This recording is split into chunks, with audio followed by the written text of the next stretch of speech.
সালাম গাইস, আমি এখন এই চায়ের কাপটিতে আমি ধোয়া দিচ্ছি। যখন কোনো কিছুতে ধোয়া দিবেন তখন কি করবেন, এইখানে স্কেচবুক অ্যাপসটিতে যদি করেন তাহলে আপনাকে এই পেন্সিল বা কালার অপশনে ব্রাশ অপশনে যেতে হবে। ব্রাশ অপশনে যাওয়ার পর যে কোনো একটা ব্রাশ সিলেক্ট করবেন। তো সিলেক্ট করার পর আপনি তারপর এই পাশটাতে যাবেন। তারপর দেখবেন লেখা আছে সাইজ এবং ফ্লো, অথবা সাইজ এবং ক্যাপাসিটি।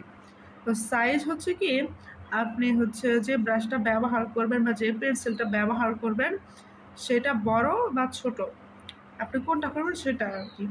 মানে ইচ্ছা করলে সাইজটা বড় করতে পারবেন বা বড় ব্রাশ করতে পারবেন, বা ইচ্ছা করলে সাইজটাকে ছোট করতে পারবেন। আর ফ্লোর বিষয়টা হচ্ছে মানে রঙটা হালকা হবে না গাঢ় হবে। এই দেখেন, আমি যখন এই ফ্লোটাকে কমাচ্ছি তখন দেখেন রঙটা কিন্তু একদম হালকা হয়ে যাচ্ছে।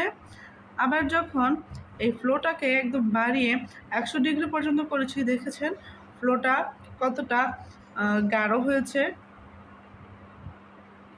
আবার সাইজের বেলাতেও সাইজ যত কমাবো চিকন হবে, আবার সাইজ যত বাড়াবো আস্তে আস্তে আস্তে আস্তে কালারটা ব্রাশটা বড় হবে। এটাই হচ্ছে ফ্লো আর সাইজের কাজ।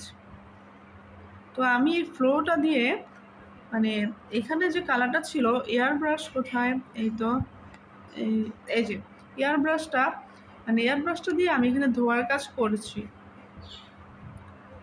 এয়ার ব্রাশটা দিয়ে ধোয়ার কাজ করেছি, ধোয়া যেহেতু হালকা হালকাভাবে উঠবে তাই আমি এখানে ফ্লোটাকে কমিয়ে দিয়েছি। আর কমিয়ে দেওয়ার পর এইভাবে আমি আস্তে আস্তে আস্তে করে ধোয়ার কাজগুলো করেছি।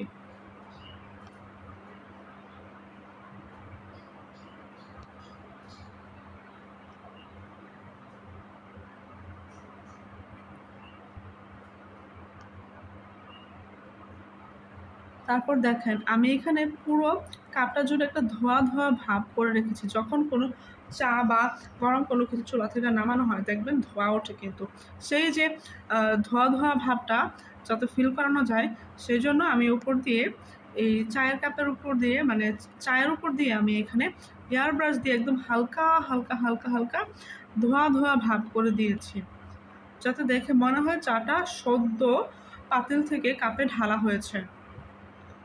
এটা যাই হোক, এটার আরও অনেক কাজ দেখাবো যদি আপনারা পাশে থাকেন। তো আজকের মতন বিদায়, আর পরের পর্ব নিয়ে আবার আসবো। তো ততক্ষণে আল্লাহ হাফেজ।